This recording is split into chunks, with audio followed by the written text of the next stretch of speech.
Okay, so thanks everyone for tuning in. Welcome to Red Alert, episode 4 so far during the lockdown. My guest today is Dr. Fiona Bloomer, who's a lecturer in social policy at Ulster University, specialising in abortion policy. Fiona, you're very welcome. Thank you, Adam.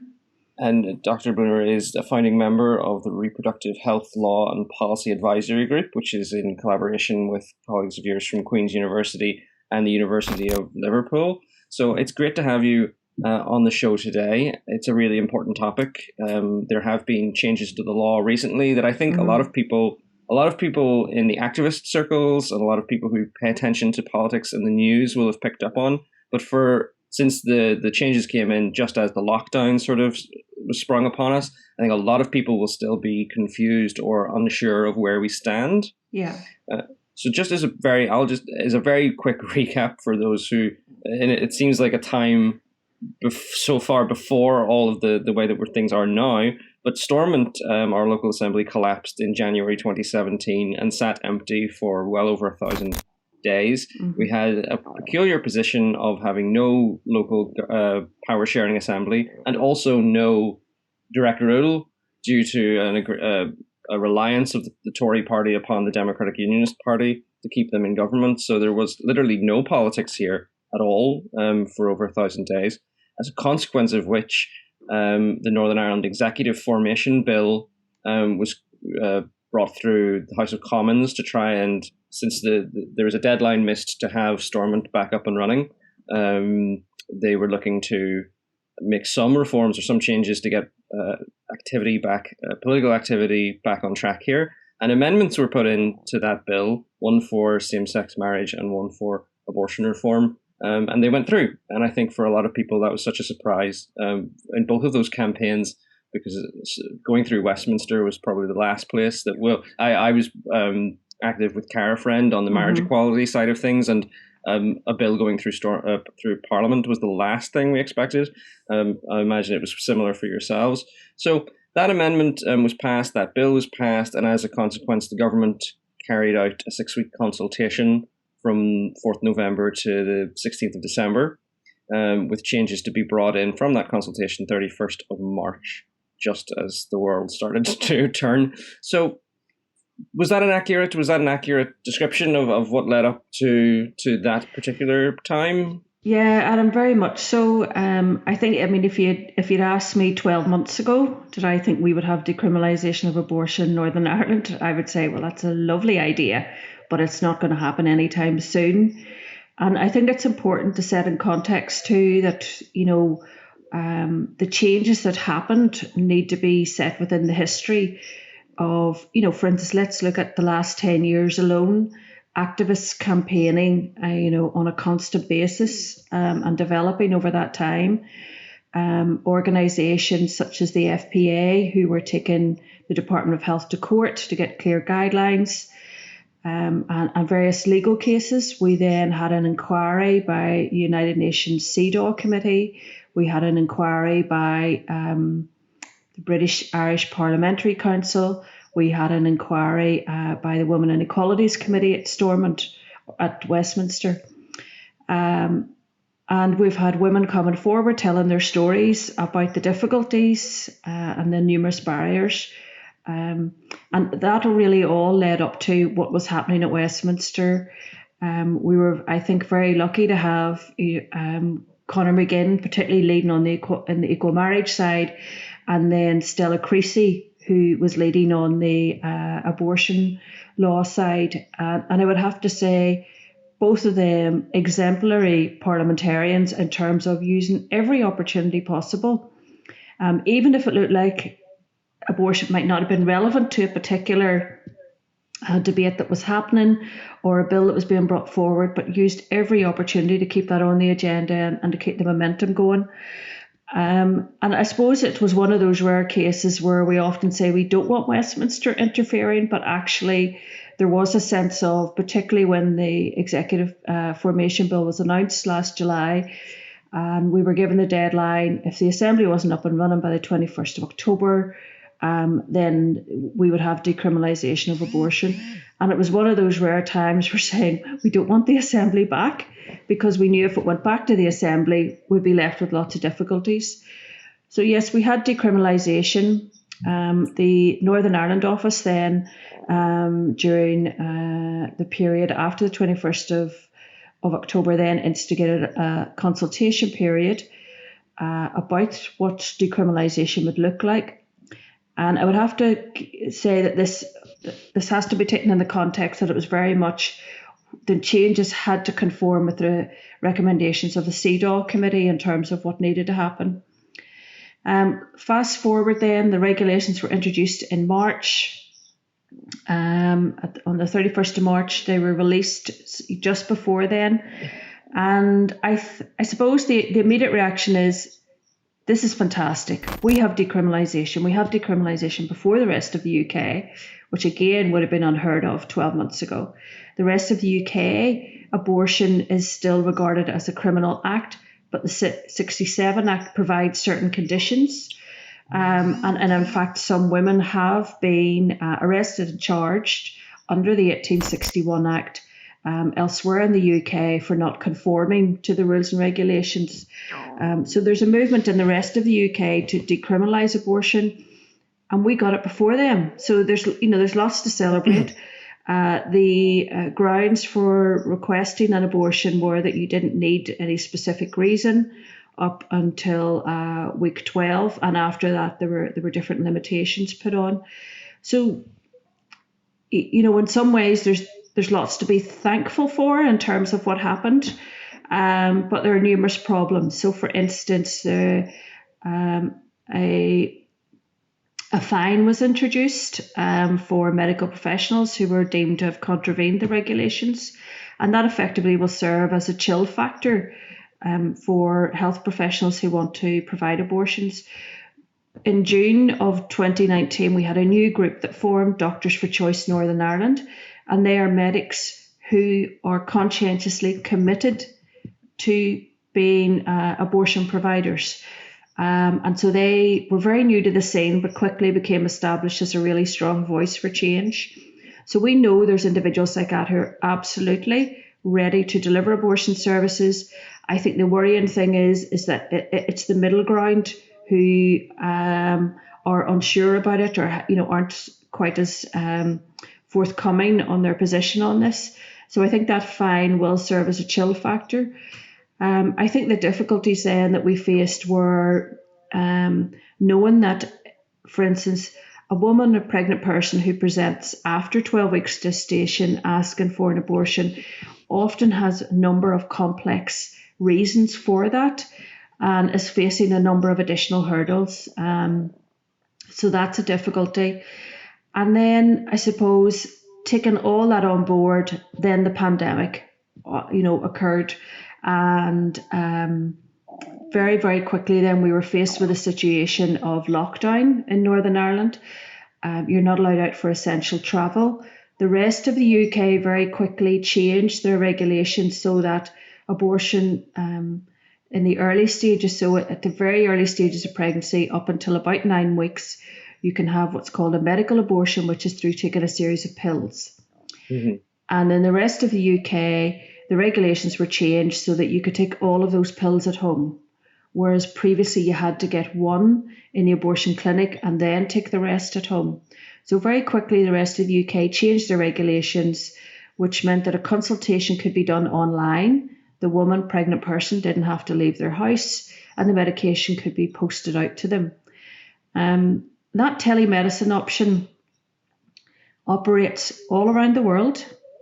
In fact, it's operated in Northern Ireland for a number of years, because before we had decriminalisation, that's how women and pregnant people would have accessed the abortion medication, was through a telemedicine services from providers such as Women on Web and Women Help Women. So it's very safe. It's very well established.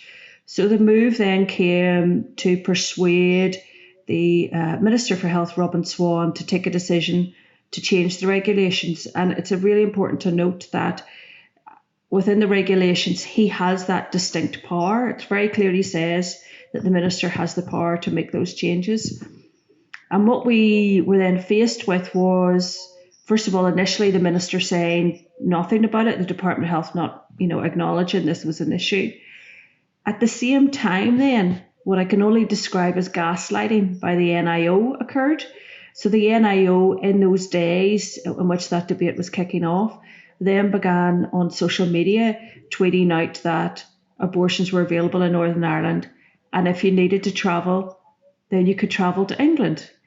The reality of that being, all the airlines were closing down. Very, very few airlines actually operating out in Northern Ireland. So, for instance, you might have a woman who needed to travel to England to access abortion, who was having to take a freight ferry and then get a train and then get a taxi. You're talking about 11, 12-hour journey one way just to get to the clinic. And then all the COVID scare around then and all the people you would meet on the way. So the NIO were basically saying this is an option. It's still open and not recognising at all telemedicine. And I would say the situation just was evolving very quickly. We had on the one hand the telemedicine issue, but also on the other hand, health professionals ready, willing and able to deliver abortion services in Northern Ireland, and then being told by the Department of Health they couldn't proceed, but no specific reason given for that. So, within those first few days of the regulations coming on board, we didn't actually know where women could access services, whether they were taking the medical abortion or not. And so it was, within the space of that week and the days that followed, it was very fast moving, a lot of pressure, activists, really under a lot of pressure because they were taking calls from women saying, what do I do? Where can I travel to? And so I suppose that time it was a sense of very strong mixed feelings that this is brilliant, we have decriminalisation, but in reality, it's almost impossible to have an abortion. And within that first week, we had a woman who presented at hospital asking for an abortion, and she was told she couldn't have one, and she went home, and that weekend she tried to commit suicide. So that was just horrific. And so that's one case that we know about in that first week. And that just, brings home that, the dire situation that we were faced with. So thankfully, I suppose there was a lot happening behind the scenes, and the medical professionals were, getting increasingly anxious about the fact that their hands were being tied. And eventually then we went, word came down that services could be provided. They're currently provided in 3 locations in Northern Ireland, but only using the early medical abortion, only using that means. And if a woman or pregnant person presents after that, we currently have no pathway, no way of knowing where she can access services, other than she would be faced with travelling to England and having to access services that way. So it's a really strange situation to be in, very strange. It does seem very confused, the way that the government has approached this and the way that policy officials have approached this. And I think, if someone like yourself is saying this is confusing and you have, so much experience in this field, both academic and as an activist, imagine what it must be like, I suppose, for someone on the ground who's trying to make heads or tails of all of this. And as you say, you could go, the NIO are saying, well, you can go over to England where there's service provision there, but you can't because the reality of that, as you say, is taking enormous journeys through a place where we're supposed to be in lockdown, and it's not like you can just go to the airport and hop a flight, and even that in itself is usually emotionally difficult. But there's also, one thing that I think is brought up is with the COVID situation. I've been looking at this and saying there's a lot of people saying, why don't we have an all Ireland health response to this issue? So can people who live in the north of Ireland go to the south, but obviously the NHS doesn't cover it. They can go to the south, they have to pay for it, and they have to, and obviously it's a whole different health system as well. Yeah. I mean, this was something that was brought up in particular with the Minister for Health in the Republic of Ireland, Simon Harris. From very early on, he was asked, what are you doing in terms of the new situation in the Republic of Ireland and what's going to happen with women in Northern Ireland? Can they travel? So, going back last year, there was a movement that women from Northern Ireland could travel to the Republic of Ireland, but they'd have to pay effectively for that service. And then originally then in the Republic of Ireland, obviously then we had a 3-day waiting period, which was introduced. So you would have to make an initial appointment, be assessed by a medical professional, and then go back 3 days later for the actual abortion. Now, that 3-day waiting period has absolutely no evidence base to support that it's necessary, absolutely none whatsoever. It really was introduced as a way of placating some of the anti-abortion lobbyists, and it's the type of thing that's used in the United States, in various states there where the anti-abortion lobby group very much dominates. I want to get to that sort of side of things as well, but just I think for people listening, would you say then that it's a fair characterization to say that for a woman or a person who's pregnant in the north of Ireland or who is in need of an abortion, no matter what they do, they have to chart unfamiliar territory, make their way through a bureaucracy that is almost designed to make things more complicated, and undoubtedly end up spending in some way their own money, whether it be on transport or going private in the south, or having to.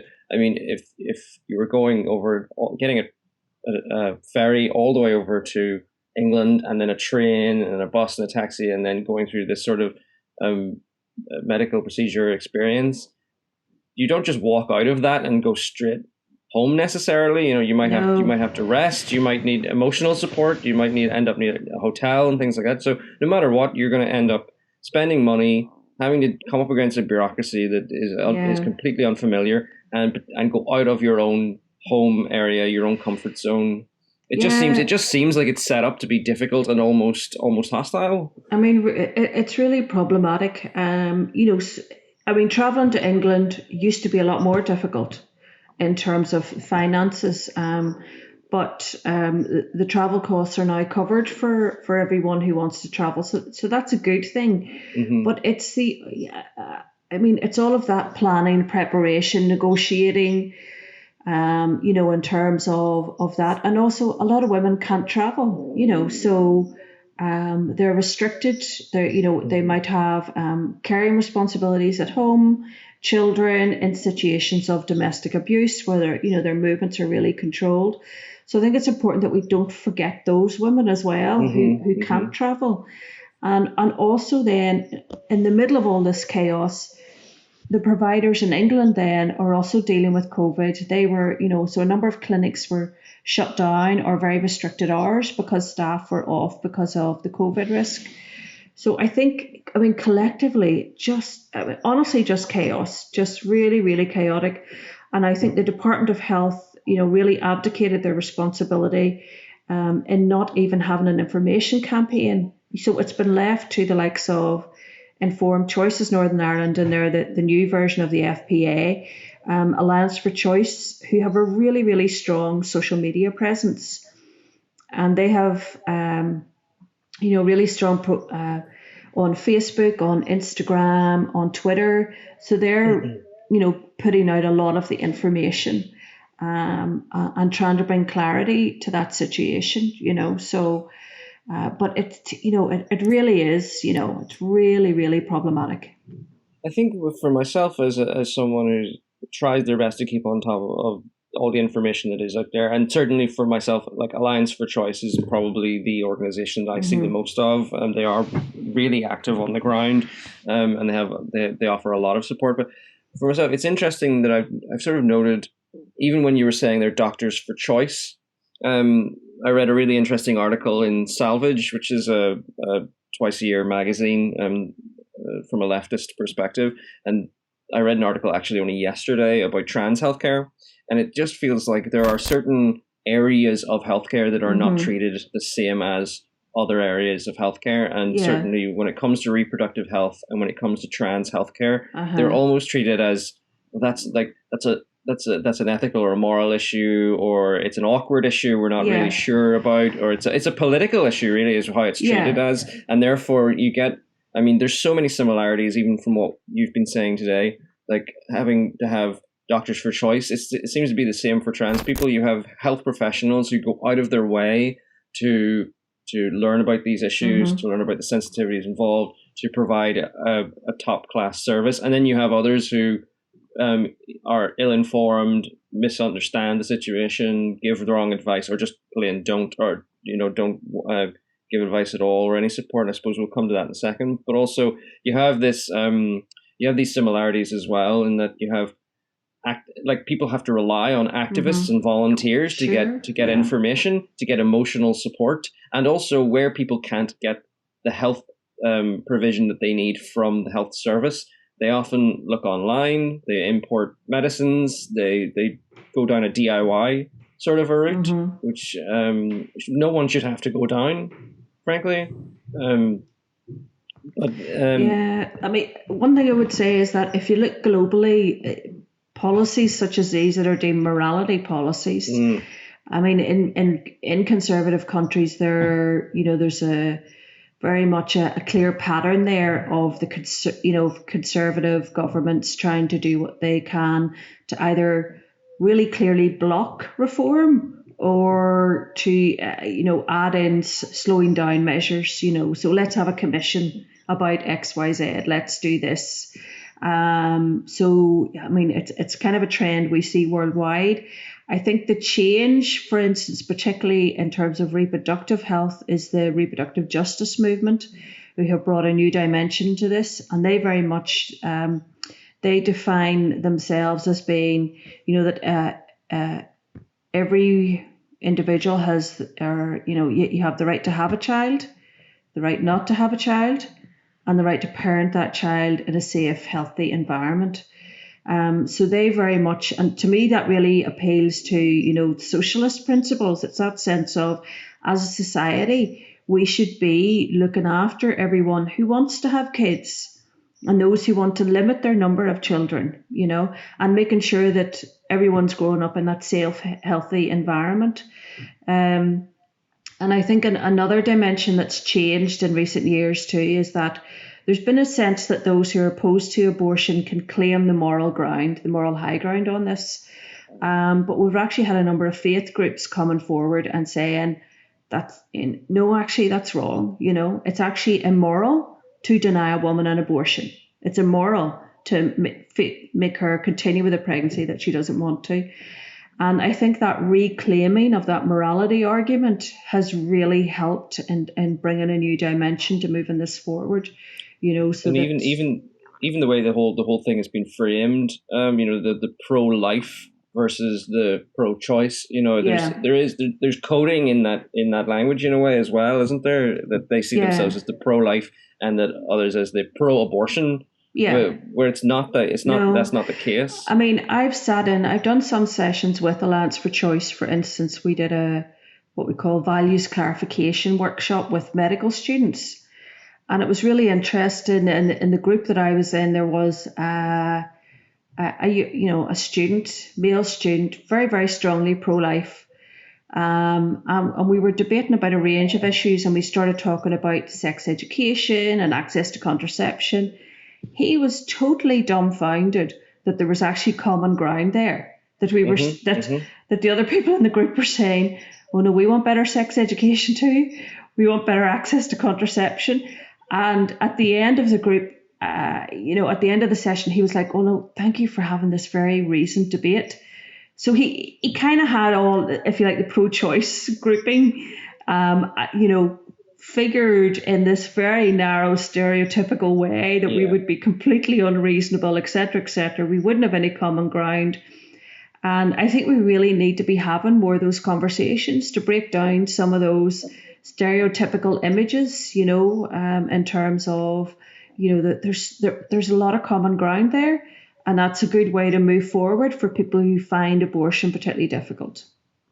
Absolutely. I mean, it has always confounded me that the opponents of a woman's right to choose, that the opponents of that at the same time are often the opponents of the use of condoms and sex education taught at a young age to children and in secondary school and things like that. It seems to me that they almost want to have a sort of a fantasy land where, everyone is very chaste and pure and everybody just follows the commandments as handed to them by religious institutions ultimately, because, I mean, the goal, surely, as you say, the goal has to be where those who want to have children, and those who don't. But it also that because if there was better sex education and there was free prophylactics and there was just better guidance and information given out to people, then less people would require an abortion.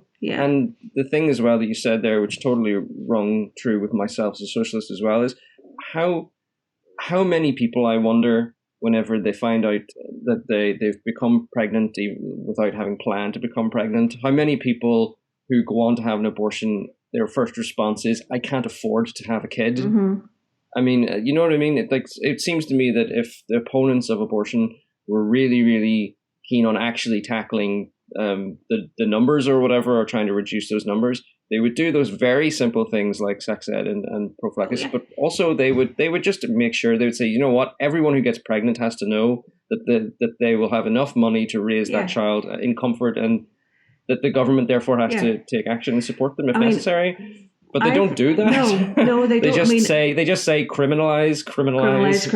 I have never seen a so-called pro-life anti-abortion group at a demonstration about welfare reform, for instance. Never. Yeah. No. So their agenda is so narrow, I think, and also so very, very male dominated, I find as well. When you look at the politics of it and the church leaders, they tend to be middle class older men telling us, telling all of us, well, these should be the rules for women. Yeah. And I'm not saying they're all, I'm not saying that they don't within their organizations and their ranks have lots of women who support them. I'm sure they do, but it just seems that those who are in leadership positions often tend to be male religious or political figures who do most of the talking. Yeah. And so I've done a study with my colleague Claire Pearson at the University of Liverpool. We looked at 10 years worth of Northern Ireland Assembly debates on abortion.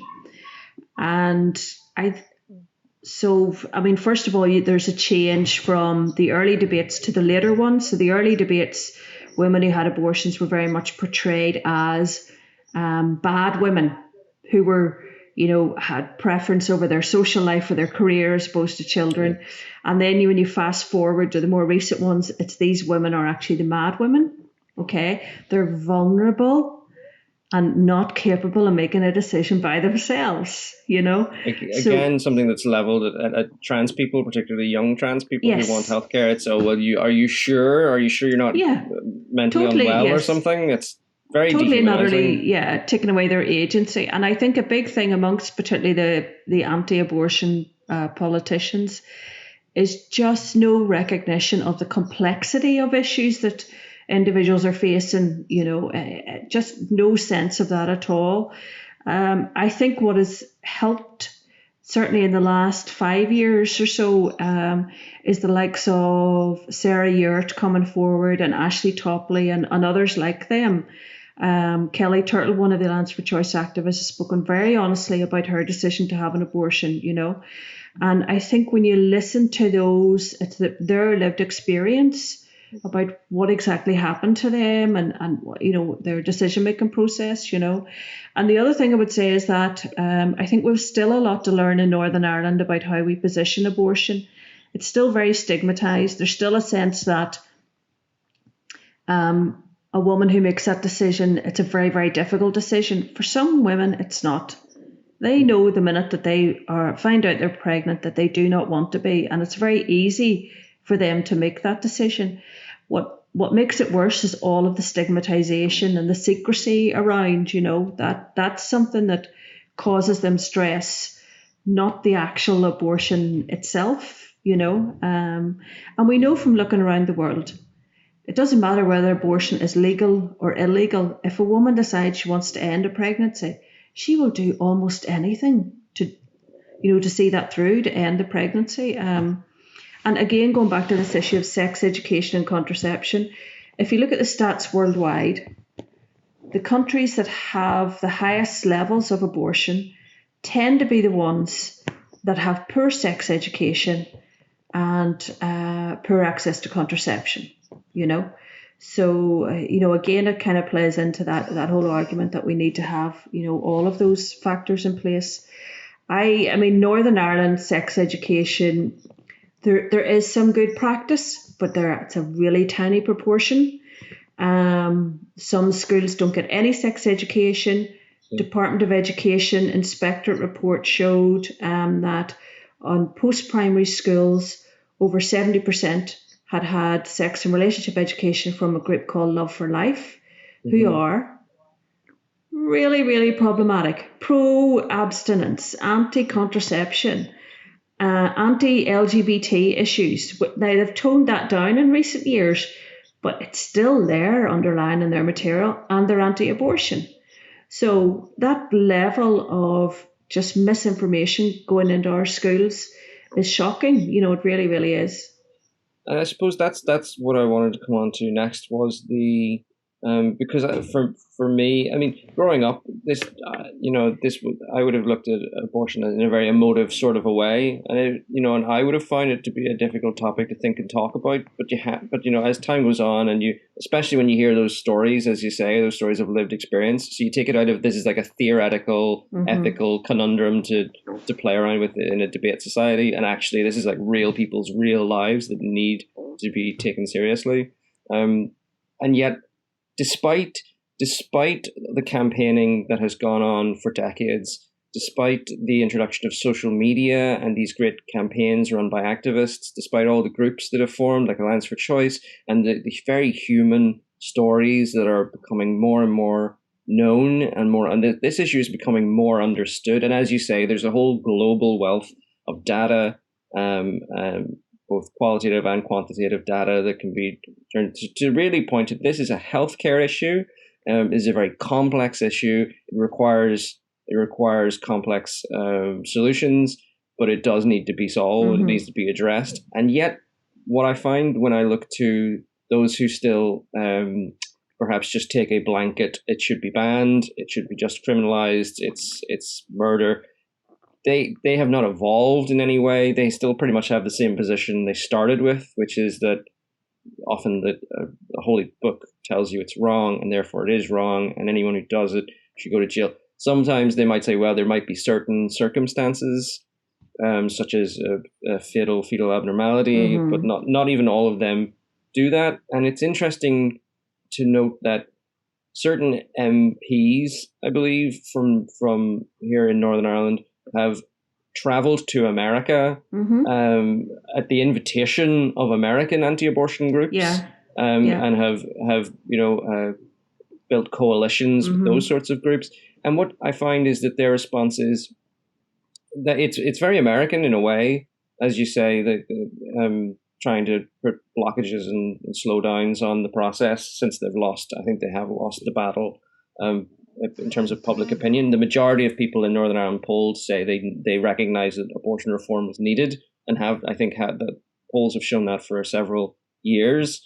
But still, you have this group of people whose attitude to this is to stand outside clinics shouting at women, holding very graphic and often very fake photographs and banners that are designed purely to upset people.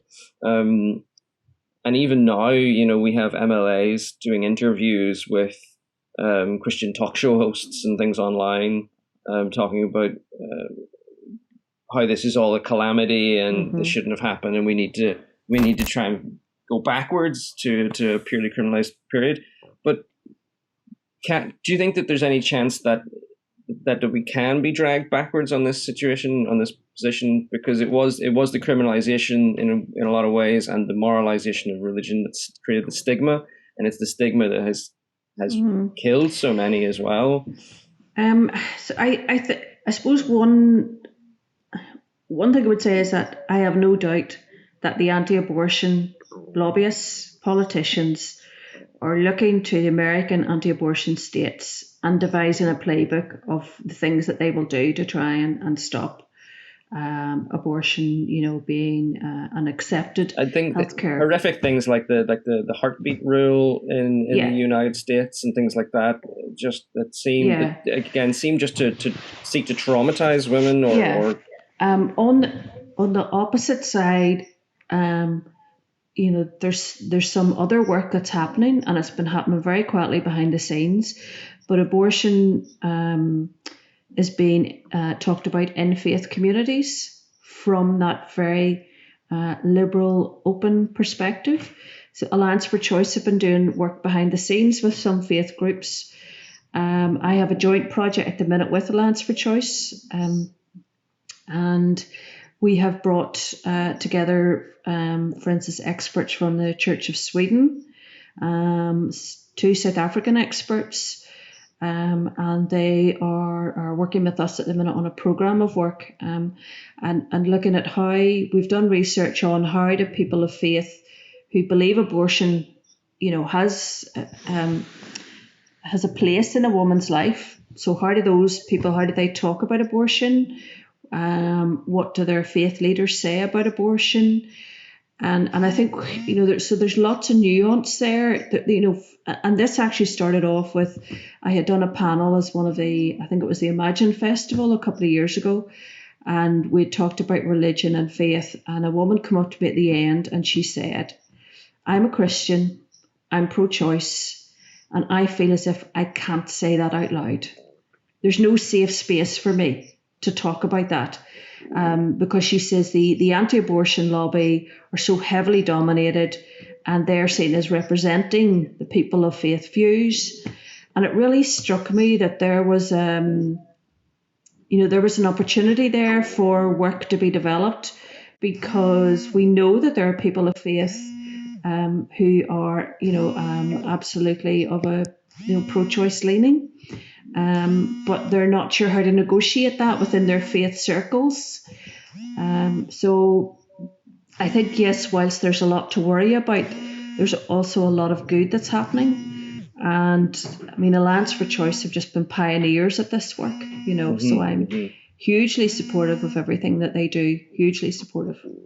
And I know that they none of them have hung up their hats and said, right, we've got the legal change here now and we can move on to something else. I know that the activism is going to continue, and in a lot of ways, as you say, it's going to have to meet new challenges as the focus and the sort of the avenue of attack from again, you shouldn't try and split society into this side and that side, but on this issue, there really are two very different camps in a way, isn't there? But as you say, those who want to criminalize have lost that argument, and now they're probably going to throw up all these roadblocks as per the American model. So, I mean, just as they learn from Americans, I suppose there's opportunities to learn from Americans who oppose them and who support a woman's right to choose for women in pregnancy. What would you say, I suppose, is the next big step for not so much activists per se, but those who are supportive or sympathetic? I mean, if people are pleased to see the reforms that have come into place and want to make sure that those are solidified and built upon, what can someone like myself do? What can others do? I think there's a number of things. So Alliance for Choice have a wide programme of work for people to engage in. I think it's raising the issue in the public domain to say, what is actually happening? Where's the information campaign from the Department of Health? Robin Swan, the minister, what's happening in terms of provision after 10 weeks? We have no information in the public domain about that at all. We don't know what's happening. So if a woman, for instance, presents at a clinic and asks for an abortion and is told that she is one day over the limit, what actually happens in those circumstances? So I think it's about keeping the momentum going and asking those sorts of questions in terms of where's the information, what access is there, what training's being provided to all the health professionals. So I think those are the issues that we can push forward. Okay. Well, thank you very much for talking to me today. It is a huge issue, a very complex issue, and one that is in motion. But I hope that those who have had a chance to listen to this, it has at least illuminated it somewhat.